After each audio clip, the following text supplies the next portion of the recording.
Welcome to the very first episode of the Pocket Pulp podcast. I am super excited to kick things off with an amazing story this week called Buddy John's Lost and Found from the incredibly talented Scott Barron. A little bit about Scott. He was born in Hollywood, which he claims may be the reason for his off-kilter sense of humor. I don't know, Scott. That seems like a big blame game there. Before taking up residence in Venice Beach, he spent a few years studying abroad before settling into the film and television industry where he's worked on and off for quite some time. He actually got his start as an on-set medic, which led to screenwriting for fun, which transitioned into short stories and eventually into novels. And in addition to writing, Scott's involved in indie film and theater both in the US and abroad. And I got to know Scott from working with him on one of his series, and I can tell you this, he is one hell of a nice guy. You can check Scott out on either Amazon or on Audible, where he has 3 space opera series all complete, which you can find links in the description. And he also has a new series on the way. The first book is called Deep Space Boogie, which I gotta admit, has to be one of the coolest space opera names ever. And you can also find Scott on Facebook at Scott Barron Writes. All right, without further ado, I'm going to start reading, and you can start pushing that subscribe button.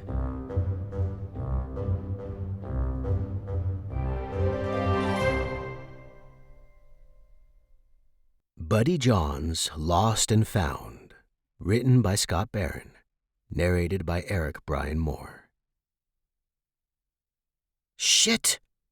Donald had been tuned out, engrossed in something on his phone while anxiously awaiting a call from his boss. Looking back, if you asked him what app he'd been so focused on, he likely couldn't even tell you.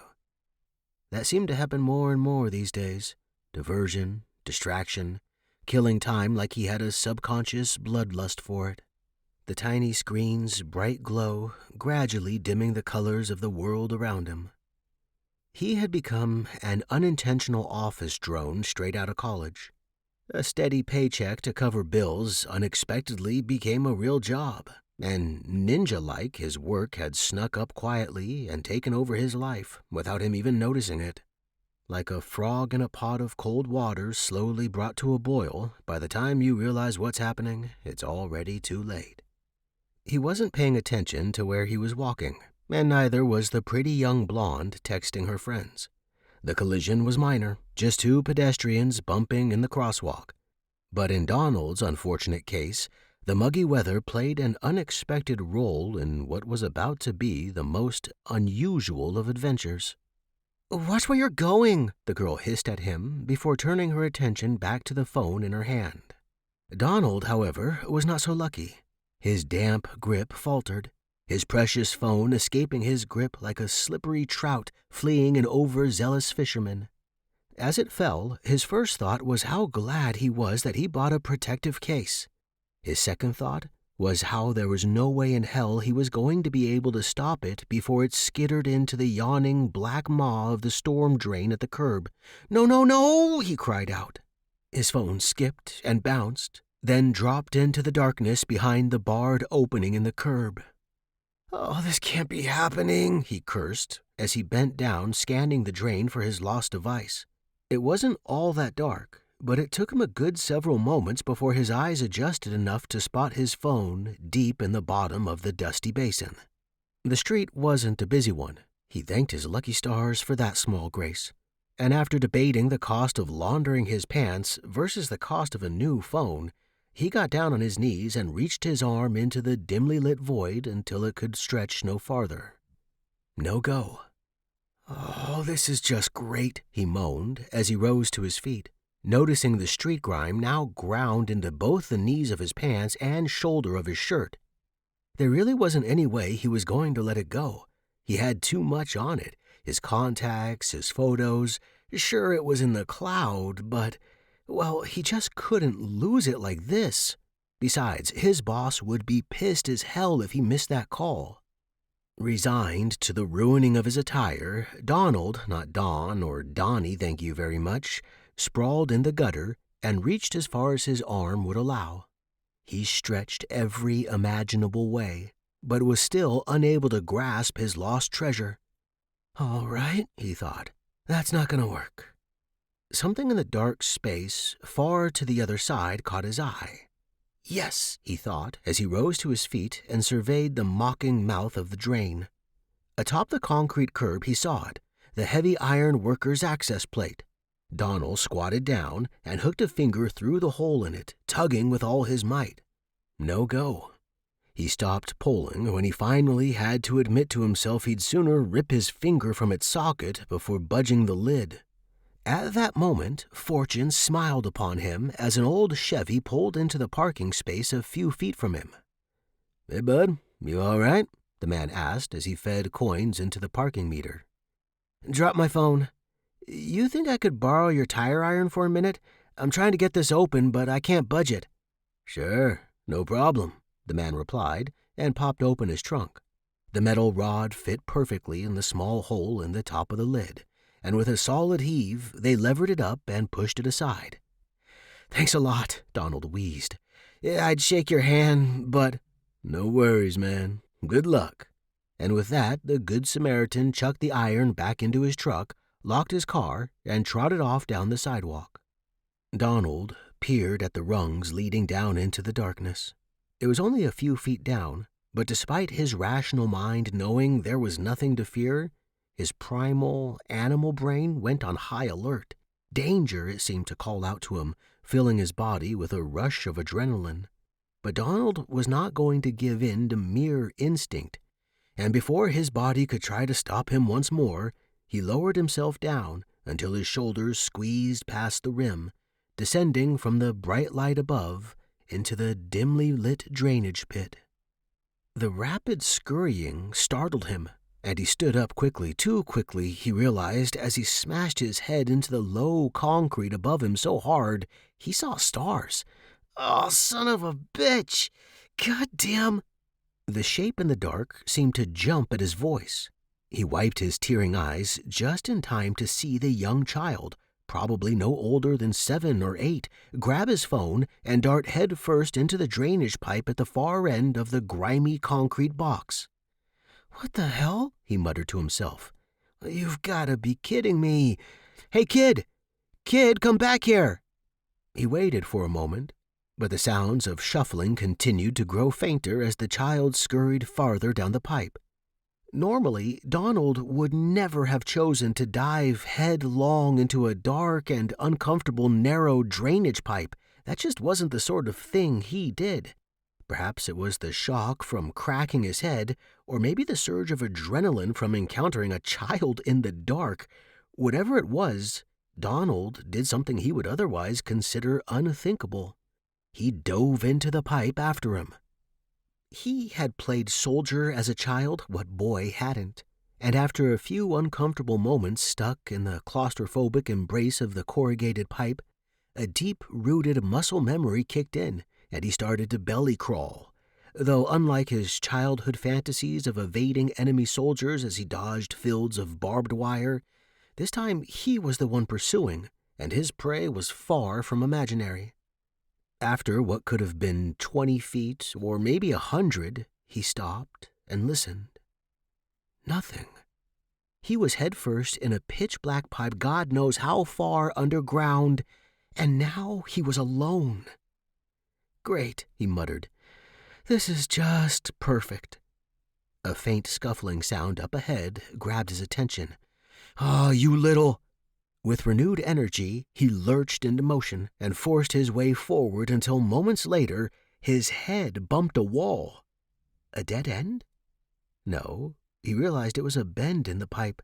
As he squeezed himself around the curve, he felt a breeze on his face and saw, quite literally, a light at the end of the tunnel.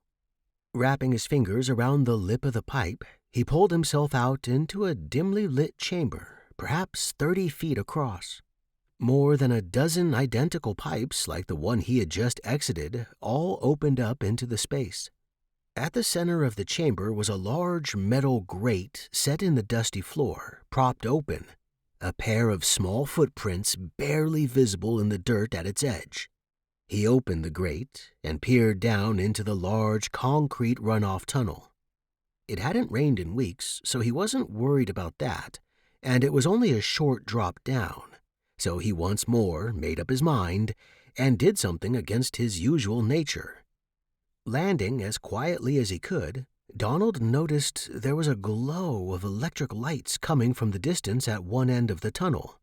The other direction was total darkness.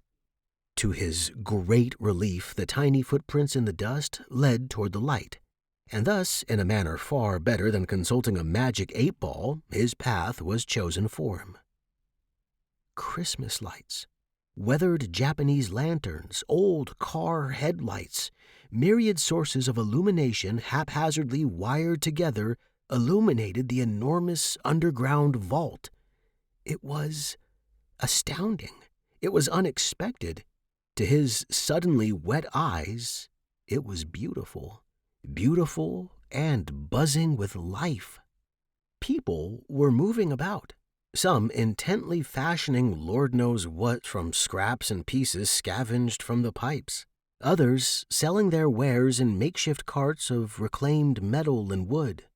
The smell of fresh produce caught Donald's nose, quickly overpowered as he passed an old oil drum mounted over a low fire, the aroma of fresh bread wafting from its hand-cut vents. It was, he realized with amazement, an entire world separate from the rat race above, and it sprawled out before him like a subterranean Camelot, its noble people clad not in medieval finery and armor, but in shabby yet surprisingly clean garments fashioned of scraps and bits, each outfit a quilt work of the wearer's own design. An older woman with a flowered dress patched at both shoulders with Louis Vuitton scrapwork passed by him, sizing him up cautiously with a look of surprise before hurrying away. "Excuse me," he called after her. "Where?" But she was gone. "Molly don't talk to strangers," a voice beside him chimed in. "Had a bad go of it last time she ventured up top. Not my place to talk about it, though, no sirree." The man had to be in his late 60s. His close-trimmed beard was mostly gray, but a few stubborn dark hairs fought for a place of prominence just beneath his lower lip. He was tinkering with an ancient car radio, soldering in modern bits along with the old ones, the shelves behind him lined with an odd collection of steampunk-looking devices converted from clock radios, car stereos, anything that could play music. "What is this place?" was all Donald could manage. "This?" The man gestured to the great cavern. "This is the kingdom's marketplace," he said. "Well, the main eastern marketplace, to be precise. Anything you want or need, you can likely find it here." "Kingdom?" Donald asked as he scanned the area, a new marvel catching his eye with every pass. "Yeah, I mean, it's technically a kingdom, I guess, but we all just call it Buddy John's Lost and Found." Pike was his name, or at least the name the old man had chosen to go by. Apparently, he'd been living in the kingdom for the better part of 2 decades, so he'd told Donald as they began the long trek to find Buddy John. Donald found the winding path among the stalls, carts, and shops quite dizzying. How anyone could find their way was beyond him, but his guide navigated the glittering labyrinth with ease, though his pace was a bit slow on account of his bum knee. "Blew it out 16 years ago," he had said, when he noticed Donald staring at his rather complex knee brace. "Big storm was coming, but I was a damn fool and thought I could still make it up top just for a little bit. Thought I could outrun it. Almost died just to get a few more parts so I could cobble together a stereo for Belle. She was my girlfriend at the time, you see. Well, the waters came, and all the storm doors had been sealed. Buddy designed the system when the first storm ripped through this place just after he discovered it. Took control of the diversion plates is what he did. Man's a technical genius. Managed to reroute the water and wire the relay switches so no one up top's the wiser. Since then, we haven't had a single flood. Well, except that one." Donald noticed a flush of shame bloom on Pike's cheeks at the memory. "What happened?" I should have been dead is what happened. But Buddy heard tell that I was still in the tunnels when the lockout happened, and damn if he didn't pry open the door and wade out after me, flooding be damned. Found me all beat to hell and hanging on by my fingertips, dragged me back here. Nearly died himself in the process." The old man stopped and locked eyes with Donald. "I owe that man my life. A good many of us down here do. Buddy John's a good man, so you remember that when you meet him." "Of course. Sounds like an amazing fellow, your king." Pike laughed.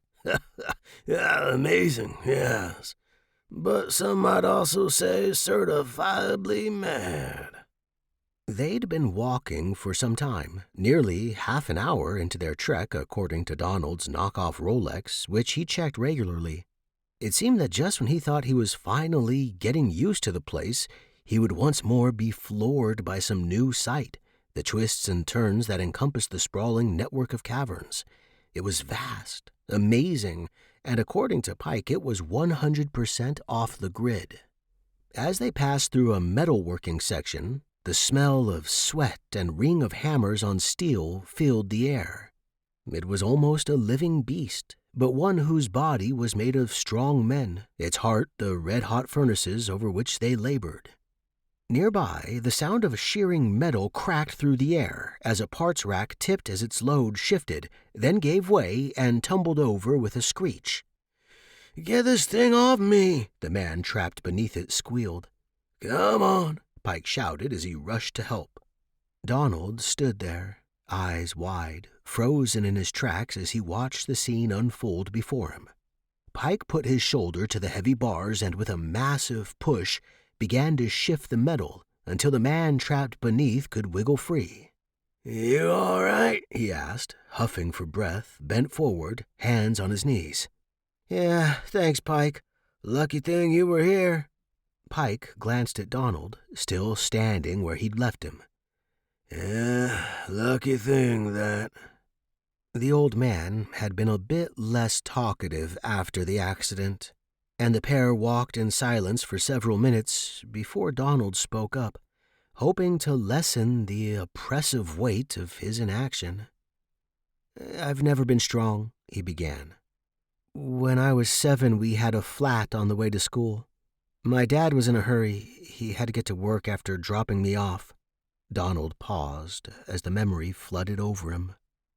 "The jack slipped while he was changing the tire. Pinned him to the ground.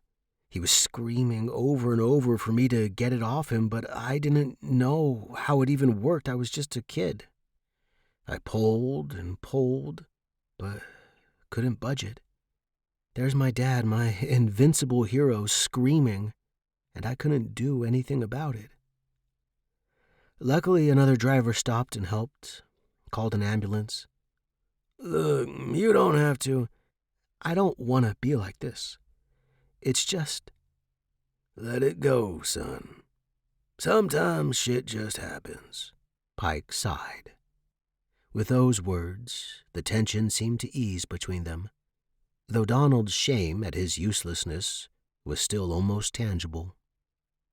"So," he finally blurted out, "I see you've got power down here. How does that work if you're off the grid?" "Buddy's right-hand man is an electrical engineer," Pike told him. "A real-life genius." He was about to continue his tale when he unexpectedly tumbled to the ground as his brace locked up with a metallic shriek.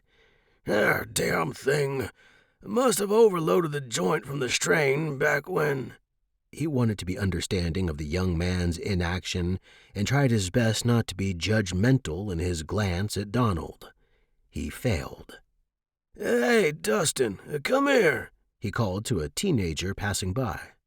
"Go get Wade, would you, and tell him to bring his tools. My fool brace is acting up again." "Sure thing, Pike," the boy said, then headed off at a trot. "Oh, sorry, son. Looks like we're gonna have to find you another guide." Donald wasn't listening. His attention had been fully captured by a lithe blonde woman with a head full of wild golden curls as she tightened the bolts on what appeared to be an old motorcycle frame. "Moira! Hey, Moira! Could you help an old man out?" he called to her. She looked over, a flash of something passing across her eyes as she sized up Donald before striding over to where Pike was sitting in the dust. As she neared, Donald noticed a fading red scar that ran from her left cheek all the way to her collarbone, and couldn't help but wonder if that had anything to do with her taking up residence in this bizarre place.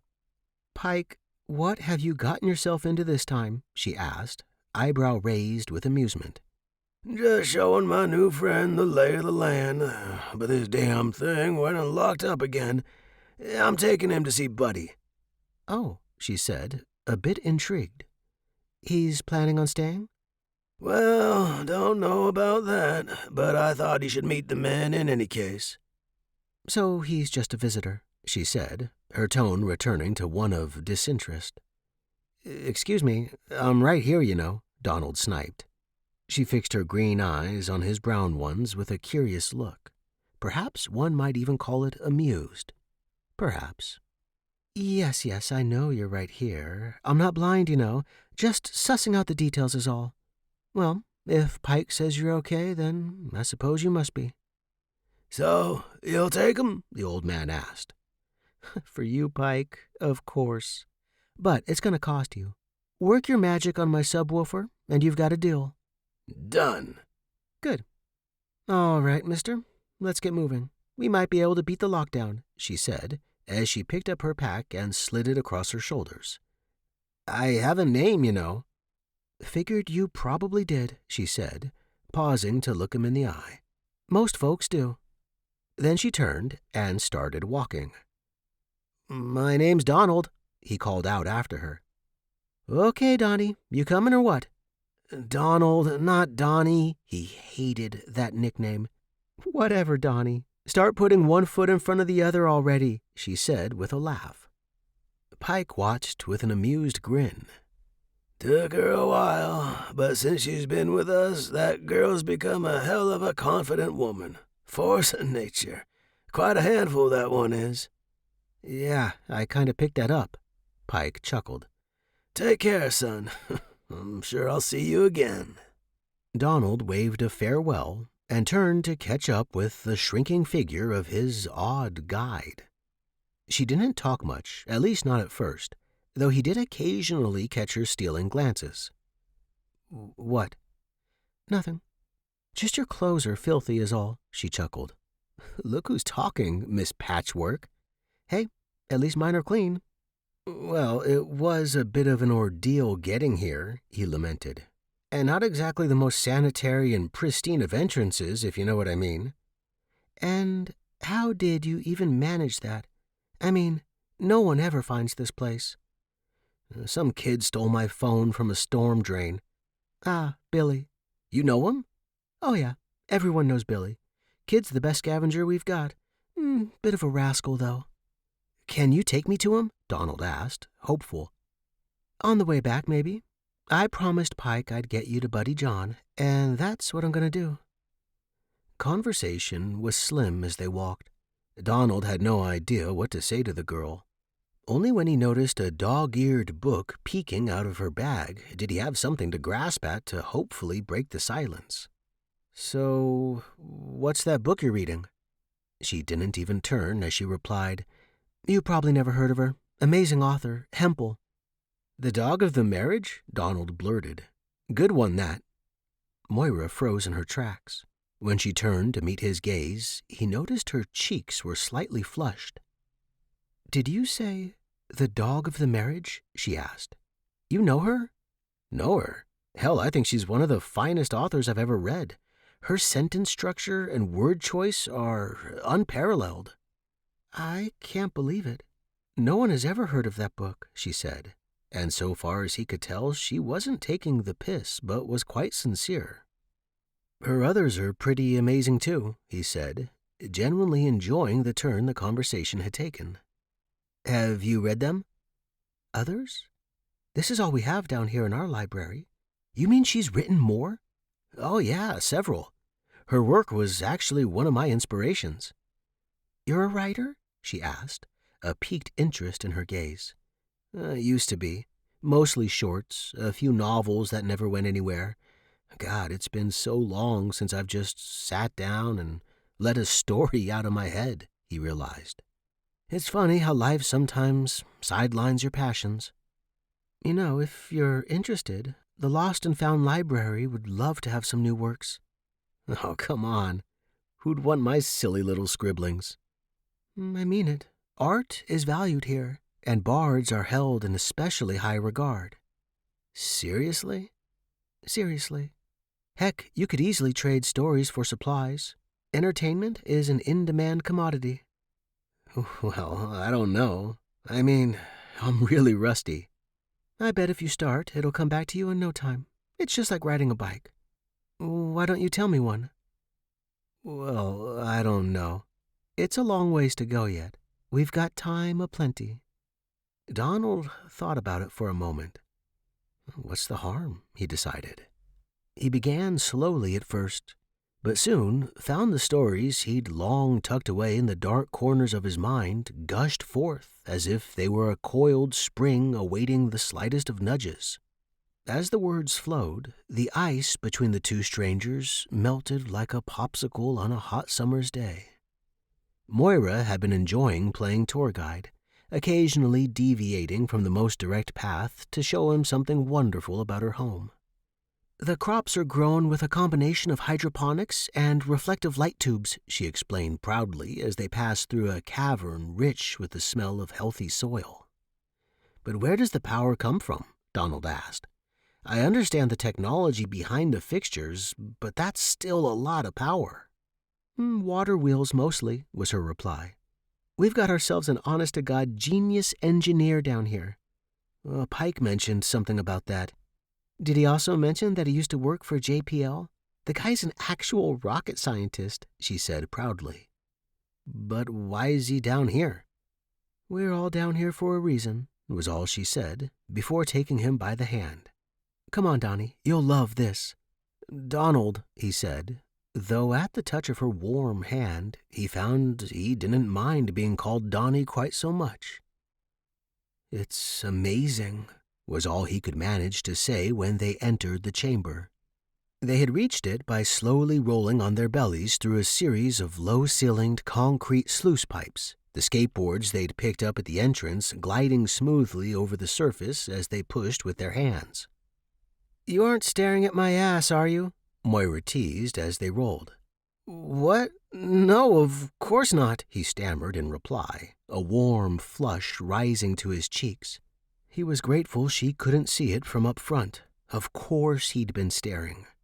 Thoroughly amused, tormenting the poor fellow, Moira allowed herself a mischievous little smile. The room was a low-ceilinged chamber that split off into multiple culverts and passageways, a difficult configuration to set up any real sort of workspace, farm, or marketplace. But rather than let the room go to waste, every usable inch of its strange layout was dedicated to growing beautiful flowers. The variety, the colors, the smell. Donald felt like he was walking through his own subterranean acid trip. This is my favorite place, Moira said quietly, still holding his hand. I like the Jaburas the best. They're so happy and tall. Nothing makes them sad. He felt her tense ever so slightly before she slid her hand from his. Anyway, I just thought you'd like to see this is all. We might as well get going. Wait, he whispered. Can we stay here just a few more minutes? I mean, if you don't mind. A small smile curled on her lips as she watched Donald lower himself to the ground in the center of the room, close his eyes, and breathe in the sweet air. Moira sat down beside him, the two quietly taking in the beauty far longer than either had originally intended, but not as long as either desired. It had just been a few minutes, or maybe it had been a few hours. Time was funny like that underground, when a deep steam whistle sounded its rumbling tone through the caverns. They're closing the flood doors between the sections, Moira said, jumping to her feet. We're stuck here until tomorrow. Ah, stupid Moira. Stupid, stupid, stupid, she cursed herself. Hey, it's all right, really. No, I promised Pike. I don't mind. Come on, we'll get there tomorrow. It's no big deal. Besides, I'm enjoying the company. Truth be told, I'm really glad you took me to see this place. It's amazing. Her frazzled edge seemed to soften a bit at his words. Really? You aren't mad at me? Mad? Who would get mad over this? You went out of your way to share something beautiful with me. How could I be mad about that? She seemed uncharacteristically serious as she absent-mindedly ran her finger along the scar on her collar. Some people get mad when things don't go the way they expected. He gently took her by the shoulders and turned her to face him. Well, I appreciate it. Really. He looked deeply into her eyes, holding her gaze until they both became a little self-conscious. So, since we're stuck here for the night, he said, breaking the prolonged eye contact, is there any place we can find something to eat? Shit. That's what fertilized the majority of the produce grown in the rather expansive hydroponic system. What Donald learned as he and Moira sat down to enjoy a bowl of fresh-cooked vegetables with an amazingly tender fillet of grilled fish atop it was that the plants were being fed fish shit. It's a permaculture trick, Moira told him. They have large tanks set up where the fish live. There are plenty of bugs to feed them down here. Then their wastewater is cycled to the different garden areas as needed. Self-contained and quite effective. But where did the fish come from? Donald asked. Someone brought in a few buckets of live tilapia years ago. I don't know who it was, though. Anyway, it started as a fertilizer system. But once they had a population explosion, they became an excellent food source as well. Amazing, he murmured through a mouthful. You guys really don't need much from up top, do you? Well, Donnie, there are some things we find a need for, she chided with a knowing smile. Stop calling me that, he managed to enunciate. It may have been that his mouth was full of perfectly cooked fish, but he really didn't seem terribly annoyed by Moira's playful taunt. They'd come across a woman named Helen in one of the adjoining cistern rooms after the lockdown whistle. When Donald had offered her payment from his creased leather wallet as she prepared their meal on a small charcoal grill out front of her makeshift home, she had flatly turned down his offer of money. What the hell do I need that for? She asked him, laughing as if the cash in his hand were worth less than toilet paper. He dug through his pockets and discovered the item that did interest her was the somewhat worse-for-wear pack of gum he rescued from their lint-filled depths. While the two savored their meal, she chewed the gum with relish and gusto. Oh, so sweet. If only you had some chocolate, too, she said through the happy smacking of her gum. Next time I'll remember to pack accordingly, Donald chuckled between bites. He learned that there was even meat to be had in Buddy John's Lost and Found, for the right price, that is, and if you had an adventurous palate and an appreciation for grilled rat. Apparently it tasted nothing like chicken, though when told that little tidbit, Donald found himself not surprised in the least. Moira carried a corked bottle in her hand as they strolled back to the flower garden area. She'd convinced Donald to cough up a little tail to the woman in exchange for the alcoholic treat.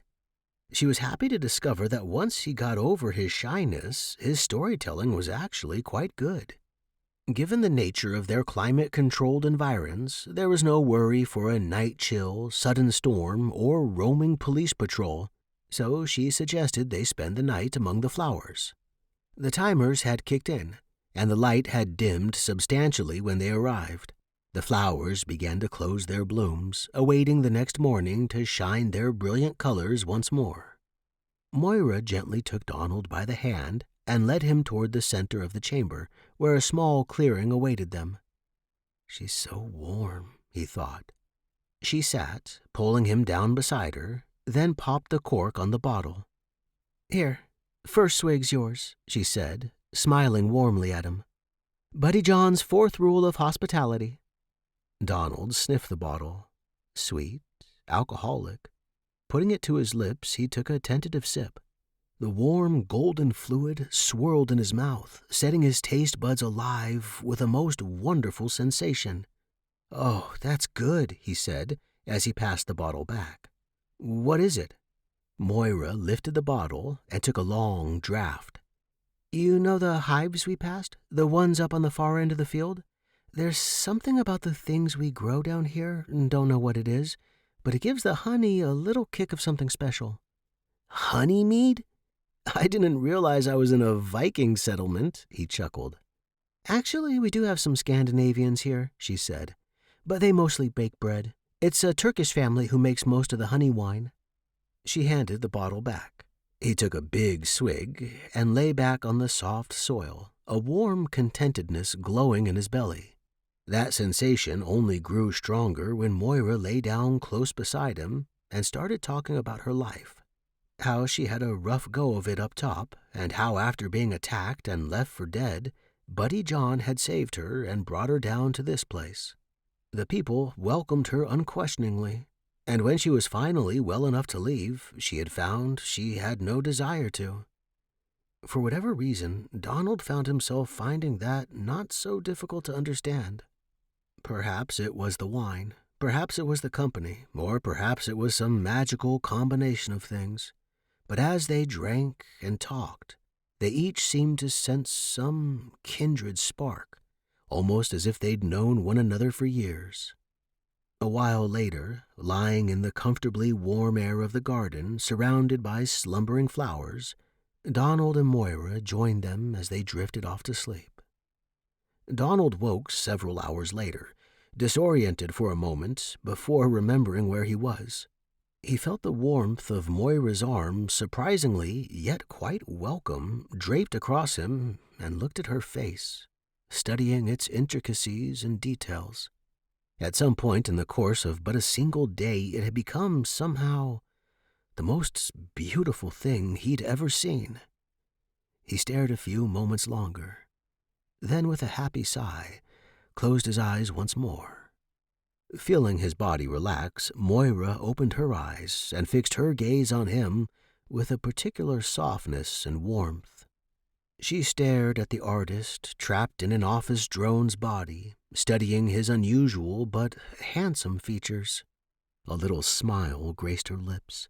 Then her eyelids growing heavy once more, the young woman drifted back to sleep. They hadn't intended to hold hands as they walked. Neither could recall reaching out to the other as they resumed their trek that morning, but they found themselves doing precisely that as they wove through the maze-like marketplace. It was a short walk through the electronics yard once the flood doors opened with the morning whistle. Moira was rather enjoying her role as impromptu guide. "Over there is where they heat the old solder from the circuit boards and recycle the transistors and stuff," she said. "The folks down here don't always build things we need, but they love what they do so much that everyone trades with them anyway." "So you buy junk?" "No, we encourage creation and art," she said. She led him to a heavily tattooed man with a long, braided beard. "Hey, Ox," she called out loudly to the man bent over a jumble of smoking wires as he soldered. "Hey, Moira," he said, looking up from his work. "This is Donnie. He's new down here." "Donald," he said softly. "What?" Ox strained to hear. "Nothing. Could you show him what you're working on?" Moira asked excitedly. "Well, it isn't quite done yet," he mused a bit reluctantly. "But I don't see why not." Ox rose to his full 6'3" height and reached across his sturdy workbench and flipped a switch mounted on a strange device with multiple vacuum tubes and wires running from it. "Still need to finish the body work, but for now—" He reached out above the glowing components and slowly began to move his hand in the air. A beautiful tone emitted from the box at the far end of the device. He moved his other hand, switching between seemingly random gestures and adjustments of small knobs sticking up from a piece of polished wood. Layer upon layer of sound built up until a dense chorus sang out from the speaker. The volume kept increasing. "Thanks, Ox. That's enough," she yelled. "I said, thanks, Ox." Sorry, sometimes I get carried away, he said as he powered down the device. "That's amazing. You made this all from scrap?" Donald marveled. Yeah, bits and bobs. You know, something to do. Sure beats a day job, am I right? The large man laughed. "That was beautiful. Thanks," Moira said. "We've got to get going. I'm taking him to meet Buddy." A smile blossomed across Ox's face. Excellent. Tell him I say hi, will ya? "Sure thing." See ya, Donnie. Nice meeting you. Nice meeting you too, Mr. Ox." Just Ox is fine, he laughed. As they continued through the market, Donald ogled at the countless stalls full of assorted scraps of electronics with a different eye. His world felt even more upside down than before, and considering the past 24 hours, that was saying something. "He used to be a roadie for Motley Crue," she said. "Anything musical, Ox can fix it. Most everyone in this part of Lost and Found is like that in their own way." Something dawned on him. "Wait, all these electronics, but there aren't any TVs or computers." "Don't have much need for 'em, really," she replied. "We have a sort of belief down here. The more things you strive to own, the more your possessions wind up owning you." "Very Fight Club," he mused. "Maybe so, but that doesn't make it any less true. Besides, there's plenty of things to do with your time than watch TV anyway." She took his hand as they exited the cavernous room, stepping into a tunnel lined with Christmas lights and all manner of tchotchkes dangling from the low ceiling. "Come on," she said excitedly. "We're almost there." Buddy John's castle, if one could really call it such, took up the bulk of a long yet narrow room with relatively high ceilings. Donald marveled that its shape somewhat reminded him of how they built row homes back east, a straight-through floor plan designed to work in a restrictive environment. "Hey, Buddy," Moira called out. "Buddy, it's Moira. I want you to meet someone." A rattling could be heard from behind the door as the latches holding it shut were pulled clear. The ornately decorated corrugated metal ovals swung open on surprisingly quiet hinges. A middle-aged woman in a kimono stepped forward. Cries, Moira. It's early, she lamented. "That's Buddy John?" The woman burst out a raspy laugh. "Oh, that's priceless. No, sweetie, I'm not Buddy John. Where'd you dig this one up, Moira?" she asked, giving him the once-over. "He's kind of cute." Donald felt a slight blush rise to his cheeks.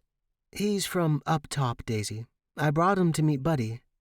From the depths of the abode, a man called out, "A new guest from up top? Oh, my!" The sound of things knocking over echoed in the room as the owner of the voice made its way to the door. The woman rolled her eyes. "Buddy, watch where you're walking, will ya? I don't want to spend the day cleaning up, you hear?" The medium-built man in a beige bathrobe and Crocs stepped through the open doorway. His hair was shoulder-length but clean, and he had a good several weeks' worth of beard on him, but it was his eyes that really struck Donald. He had the eyes of a madman, or a genius, or possibly both, and for some reason Donald found he couldn't help but like him. "Hey, buddy! Welcome to Lost and Found," the king said as he wrapped his arms around Donald in a massive bear hug. The hug went on a little too long for Donald's taste. It was getting weird. Donald was a guest, so he just patted the king on the back and waited for his release. "Good hug, man," Buddy said as he finally released him. "Good hug. My name's John, but everyone just calls me Buddy. Come on in, make yourself at home." The inside of Buddy John's eclectically constructed domicile was clean, if a bit cluttered. He had pack-rat proclivities, but he seemed to keep them in check for the most part. Daisy may have also had a hand in that. Donald and Moira took a seat on a surprisingly comfortable old couch while Buddy grabbed the recliner across from them. "Hey, hon, could you grab us a pitcher of iced tea?" "Sure, babe," the kimono-clad woman said, leaning in and planting a kiss on his furry face, then heading off to a far corner of the structure. "So, tell me, buddy, how'd you come to our little enclave?" "Little? This place is sprawling. It took us the better part of 2 days to get here." "That long?" he said, with a wink at Moira. "Must have taken the scenic route. I suppose you probably came in from the Grand Avenue drain network. Heck, that's just about the farthest spot you could have possibly chosen. Sure didn't make it easy on yourself, did you?" "I was lucky to have an excellent guide," he said, turning to his lovely couchmate. Buddy John noticed the color creeping into Moira's cheeks from the attention and focused his smiling eyes on Donald. "So, what do folks call you anyway, buddy?" "His name's Donnie. He's a writer." He caught the slightest of grins on Moira's face from the corner of his eye. "My name's Donald," he clarified. "Like the duck?" The jolly man laughed. "Yeah, I suppose." "Well, Donald, there's something you should know about this place." Buddy leaned forward, fixing his gaze on the wary newcomer. "It's something you have to take to heart. Something you have to accept into your very soul if you want to survive." The slightly menacing tone gave Donald a chill. "I'm just fucking with you, man," he laughed, reclining. Buddy's rule number 1. We offer safe refuge for all who would seek it. You're welcome to stay as long as you want. And a writer, huh? Maybe you'll jot something down for our library once you get settled in. We're always looking for storytellers." "But I need to get back. I mean, my job." "Why do you want to leave?" Moira's voice was soft, with something that made his stomach ache ever so slightly. "Well, I didn't say want to, I said need to. It's just my boss and... I don't know, I just have to." "Hey, man, you do whatever you need to do for you. But listen up, there's one thing you gotta do, I mean it, for reals." Buddy leaned in again, the gaiety briefly leaving his eyes. "If you leave, you can't tell anyone about this place. Ever." He leaned back in his chair as Daisy returned with a tray of cool iced tea. "And believe me," he continued, "we'll know." Donald felt an uneasiness flow over him. But then, as quickly as it had appeared, the menacing vibe was replaced with the familiar jokester king. Come on, drink up, man. Guess first. No one can say old Buddy John broke his own rule." "Why did you take me to see Buddy?" Donald asked. "I mean, he seems nice and all, but we spent the better part of 2 days getting there." "Anyone who wants to stay here has to meet Buddy first. It's just how we do things down here." "But he didn't even say anything important." She stopped walking and sized him up silently for a moment. "It's not about what he said, Donnie. It's about what you did. He's got an uncanny knack for sniffing out bad eggs, and he gave you his blessing." He mulled over her words a moment. Watching him digesting the thought, Moira took his hand in hers and started off down the path. They walked quietly, hand in hand, enjoying the quiet calm. The area was one of the agricultural ones, and it smelled of healthy soil and fresh air. Donald couldn't remember the last time he'd felt so good. "This is a different path, isn't it?" he asked. Moira paused. "Yes, it is," she said. "But don't worry. We'll be back at Pike's shortly." "But I thought we still have a full day to..." He saw her coy smile. "You did take the long way, didn't you?" "I'm sorry. I thought..." She tried to slip her hand from his, but he gently tightened his grip. "I'm glad you did." he said, drawing her closer as they walked. Moira felt a flutter in her chest as a hot tear slid from her eye.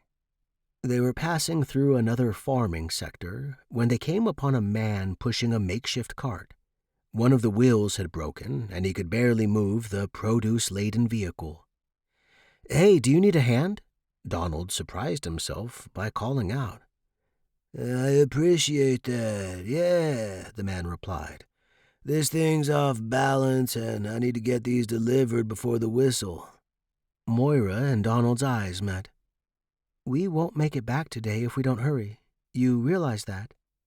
He listened to her, but didn't seem to mind. "Hey, what's another day, right? Besides, he could really use our help." A happy grin sprouted on her bonny face. "Well, then let's get to it." Donald took a push rod and slid it into the frame of the cart near the bad wheel, while Moira shifted the load of vegetables toward the good one. "Okay, let's give this a try." Donald lifted with a grunt, and soon the cart was lurching forward, making unsteady but consistent progress forward. Donald was exhausted when they finally reached the compound, but he felt fantastic, mentally if not physically. The screech of the bad wheel had drawn several people from their homes to see what the commotion was. What they saw was a stranger and Moira helping deliver their food. "We're here," the man called out. "We can stop now." With aching hands and back, Donald dropped the cart and leaned against the rickety beast. From a small hut with a cobalt blue curtain for a front door, the woman with Louis Vuitton shoulder pads emerged, carrying a plastic cup of fresh water. Without a word, she offered it to Donald, who gratefully gulped it down, handing her the empty cup as the cool liquid settled in his belly. "Thank you," he said. The woman nodded, then went back inside. "Wow, Molly doesn't usually like strangers," Moira noted. Donald had apparently made up for his first impression, and to be honest, he was feeling pretty damn good about it. The deep whistle rang out through the air as people gathered their produce from the cart. "Well, I guess we're stuck for the night," he said, smiling warmly at the girl with the scar standing at his side. "Seems that way." The man with the cart couldn't help but overhear them.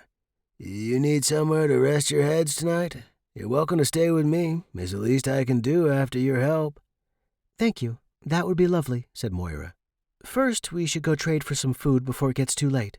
"Nothing doing. We take care of our own," the man said.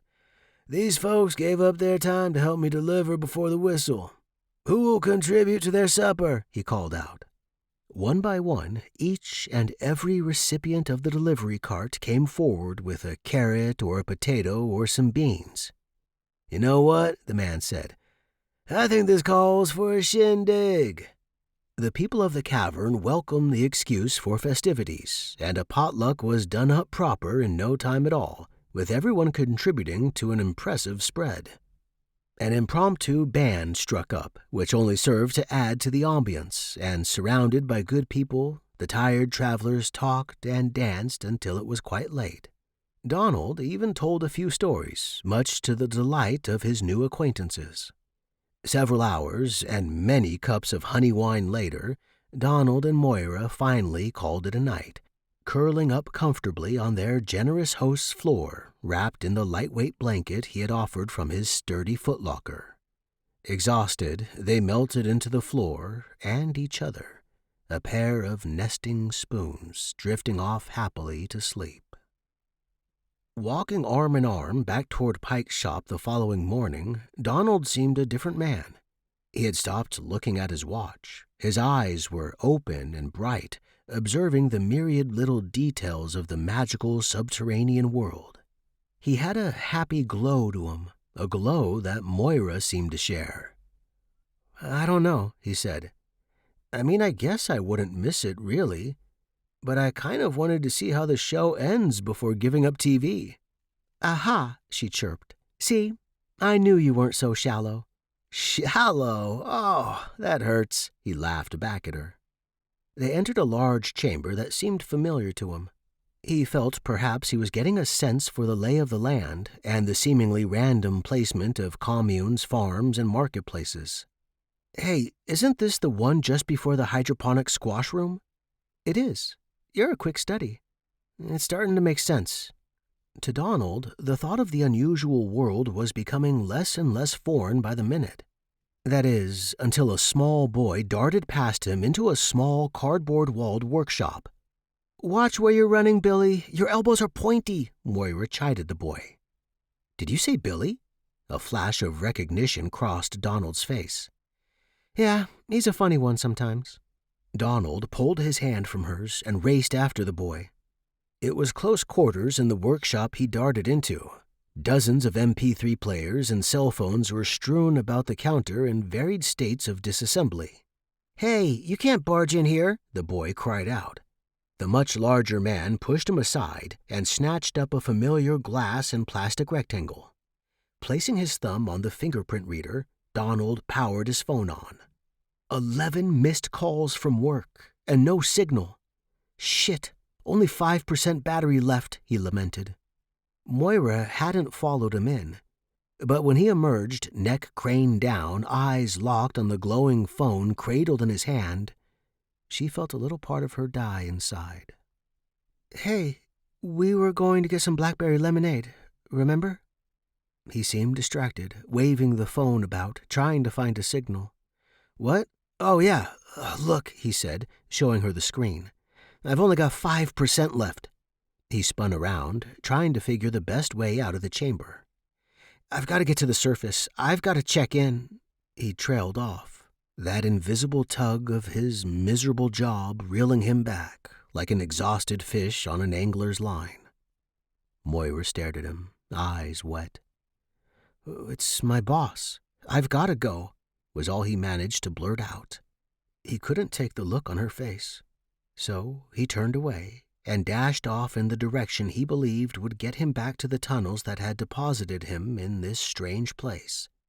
He powered his phone off, hoping to save its battery until he found a signal, then moved at a quick trot. But in no time at all, he was turned around with no idea which way to go. All day he was on the move, but when the deep whistle sounded, he was still no closer to escape. Hungry and alone in a sector totally unfamiliar to him, he traded his watch and a story for dinner and a crudely sketched-out map of the major caverns, courtesy of a shaky-handed old-timer who couldn't even remember how long he'd been down there. That night, he dozed fitfully, tossing and turning as his arms reached for a warm body that wasn't there. When the morning whistle sounded, he had hardly slept a wink, and his spirits were dragging even more for it. He powered on his phone and held it aloft. 3%. Phone off and back in his pocket, Donald unfolded the rudimentary map and took off in the direction that he believed should get him at least near where he had arrived. The map was not exactly what one would call to scale, and it took several hours before he had covered what appeared to be a tiny distance on the page. He was beside himself. Nothing looked familiar, no landmark stood out. Then he saw it. Well, actually, he smelled it first, but as the sharp tang of the metalworks grew stronger in his nostrils, he knew he was close. Maybe a half hour more until he'd be there, though he'd traded his watch and he didn't dare power up his phone just to check the time. By noon, he had skirted the perimeter of the enormous chamber he had first arrived in twice, nearly missing the discreet entrance tucked among the clutter. "Finally," he said, as he stepped into the concrete tunnel. Time, as previously noted, was markedly difficult to track underground, and Donald found himself hopelessly turned around. In fact, he had been for many hours. His elbows were scuffed, his knees filthy with mud. Apparently it was raining up top. Not a lot, at least not yet, but enough to make his forays into the maze of pipes that much more claustrophobic, that much more dangerous. He finally managed to find the large hub chamber and, holding his phone away from the slowly running water, scrambled his way up through the grate. Like spokes on a wheel, he was surrounded by pipes, but with his dusty footprints washed away, There was no way to tell which he had first arrived through. He powered on his phone. 2% and no bars. He was close. He just knew it, though in his desperation of his flight to the surface, he found himself thinking not of his tiny apartment or his stagnant life, but of the girl he'd left below. Holding back his emotions, Donald picked a pipe at random and crawled in head first. The first pipe had led to a small junction room, but the grates leading out were all welded in place. Back to the hub. The second pipe did an impossible 90-degree bend straight up, and there was no way he could contort his body to make the turn without breaking one or more vital bones first. It was unnerving as hell backing out of the pipe inch by inch, but he managed. A different pipe narrowed, yet another was like a failing artery clogged with mud. It was hopeless. The only thing that kept him remotely sane were thoughts of Moira. He'd taken to replaying their time together to take his mind off the horrors of his directionless crawling through the dark pipes.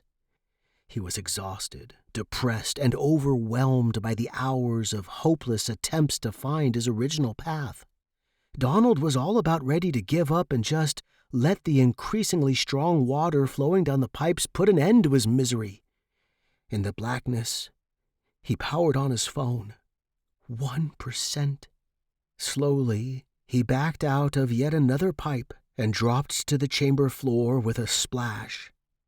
She was standing there, waiting. Covered in muck, Donald splashed water on his face and wiped his eyes. She was still there when he opened them. For a long while he sat there in the water as they stared at each other. Finally, he unsteadily rose to his feet and walked to her. "You're here," he said, tears welling in his eyes. "You came." "I had to," was all she managed to say before lunging into his welcoming arms. He held her tight, afraid to let go, afraid to ever let her go. "You're okay, Donald," she said, a bright flash of her feelings showing in her eyes. "Call me Donnie," he replied. She was about to make a clever comment when he silenced her with a kiss. He let the phone in his hand fall into the water and be carried away as he laced his fingers with hers, the warmth in his chest threatening to burst through his ribcage. "I'm lost," he said to her softly. "No," she replied. "You're found." The end. I hope you enjoyed listening to that as much as I did recording it. Again, you can find Scott on Facebook under Scott Barron Writes, and you can also find his works on Amazon and on Audible, links in the description. I had the pleasure of narrating one of his series, the Interstellar Slayer series, which is fantastic, and you can also find that on Audible. If you enjoy stories and would like to hear a new one each week, please subscribe.